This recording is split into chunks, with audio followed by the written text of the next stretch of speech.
समय आपको सीधे उस स्टेट लंचन की तस्वीरें दिखाते हैं जहां पर प्रधानमंत्री नरेंद्र मोदी इस समय पहुंचे हैं। उपराष्ट्रपति अमेरिका की कमला हैरिस इस समय संबोधित कर रही हैं। सुनिए।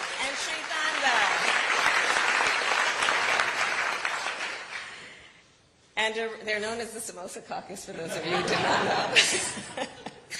And around our country, we see the impact of Indian Americans from the C-suites of American companies to neighborhood businesses, from the studios of Hollywood to university research labs across our country. So as many of you know, India is a very important part of my life.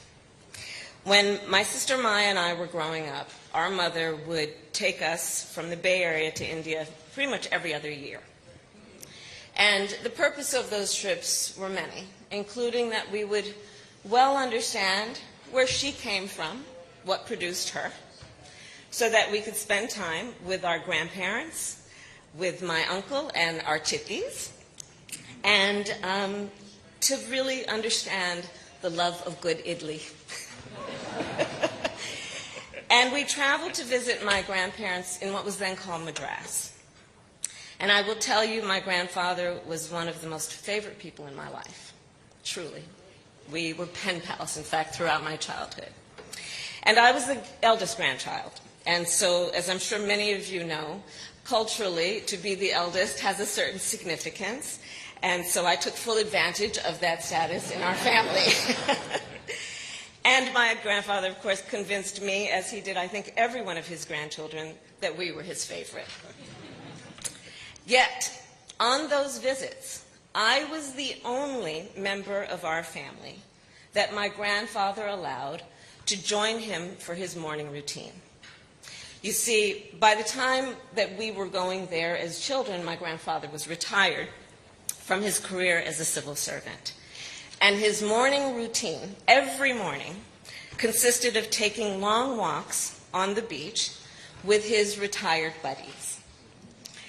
And they, as retired civil servants, would debate the issues of the day. So I would hold my grandfather's hand on these walks and listen intently to him and his friends.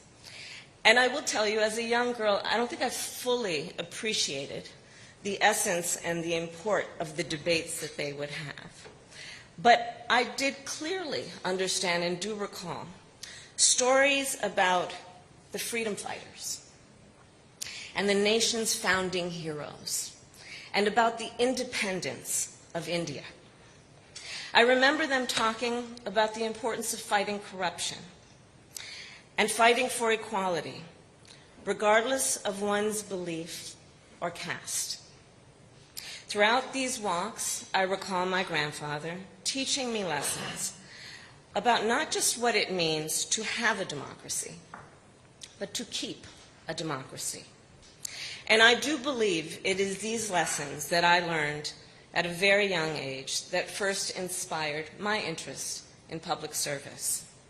And I look back now, and I do fully realize how much these conversations influenced me and my thinking, and how they have guided me ever since. In fact, it is a large part of who I am today. These lessons I learned from my grandfather, P.V. Gopalan, and from the dedication, determination, and courage of his daughter, my mother, Shamala. And it is that being the reason that I stand before you today as Vice President of the United States.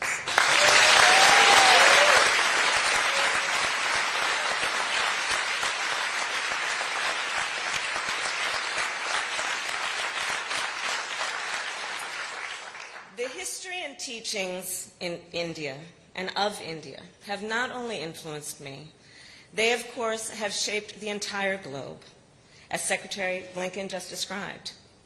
Throughout history, India has inspired millions of people around the world, whether through philosophy and theology, the power of civil disobedience, or the commitment to democracy.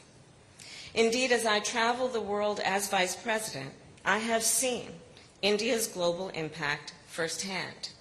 In Southeast Asia, Indian-made vaccines have saved lives and livelihoods.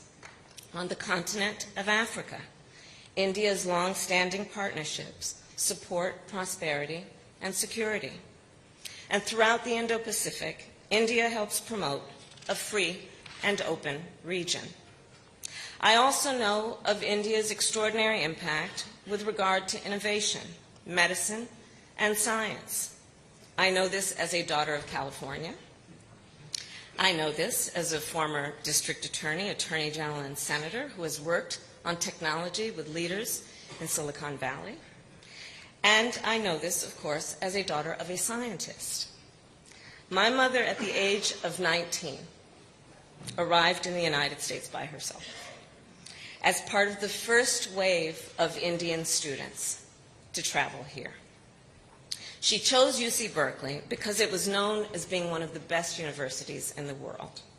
And growing up, I remember my mother, our mother, spending day and night and weekends in the lab. She always asked the big questions and searched for the answers that would be a clue to improving the condition of life. She understood what was possible, unburdened by what has been. And since then, I think about it in the context of the work she did and her studies that have led to advances in breast cancer research. And I think about it in the context of the millions of Indian students who have come to the United States since to collaborate with American researchers, to solve the challenges of our time, and to reach new frontiers. Indian innovators have made great strides in engineering and computer programming. They've sent a mission to Mars, and they have launched and led technology companies that are global leaders in the areas of autonomous vehicles, robotics, cybersecurity, climate data, and digital finance, all of which can serve to improve the human condition and uplift the people. The point here being, India's global engagement has not only been to the benefit of the people of India, but also to the benefit of the people of the United States and people around the world. So, Mr. Prime Minister, thank you for your role of leadership to help India emerge as a global power in the 21st century. You have helped to reinvigorate the Quad. Your leadership of the G20 is making new strides on climate finance, and you have been a proponent of international institutions and global solutions to global challenges. And as a point of personal privilege, as chair of the National Space Council, I thank you for your leadership in space and for our joint work on an Earth science satellite, which will help us address the climate crisis. And I will also thank you because when you and I first met at the White House, I asked you to join the Artemis Accords, a commitment to the safe and transparent use of space. And today I am happy to report, as you have, that you have joined the Artemis Accords.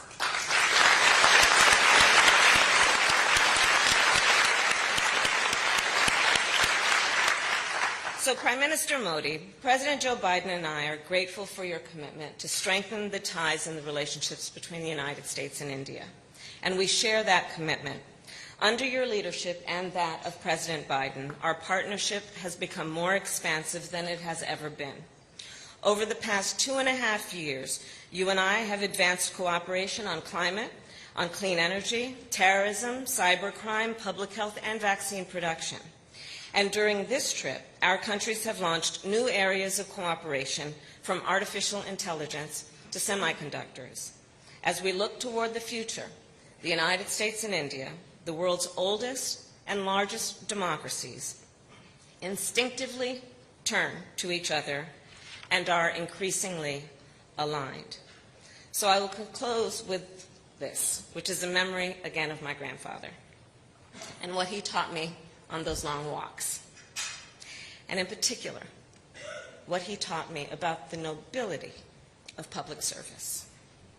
Prime Minister Modi, you and I have both dedicated our careers to the noble work of public service. And so to everyone here today, I say, it is incumbent on each of us, inside of government and outside of government, to continue the fight for progress and to serve the greater good. So I raise a glass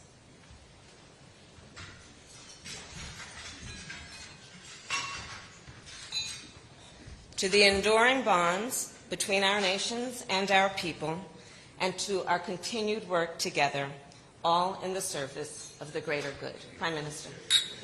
Cheers.